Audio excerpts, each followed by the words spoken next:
Good day mga katart! We're back here in Marikina City and we're visiting Cafe Lydia. Ito nga ang isa sa mga binabalik-balikan at pinupuntahan na coffee shop dito sa Marikina City.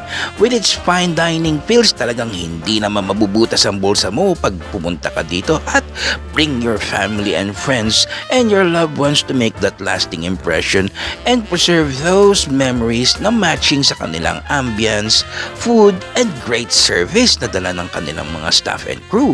At isa sa mga binabalik-balikan namin dito sa Cafe Lydia ang kanilang sikat na buffalo wings. Ayan nga napakasarap ng garlic prawn sauce matching sa kanilang perfectly fried and coated na buffalo wings. Ito pang isa, ang kanilang grilled pork belly na talaga namang mapapa-yummy ka sa sarap at matching sa kanilang authentic Java rice. At finally, itong tuna salpikaw na talaga namang mapaparize ka sa sarap.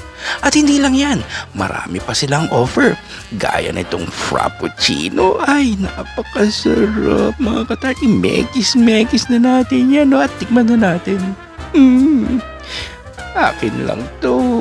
Ay, yummy! At syempre, makakawalan ba natin? Meron din silang cakes and dessert. Kaya nga, ano pang hinihintay nyo? Come here in Cafe Lydia. Tara na mga katart! Sarap!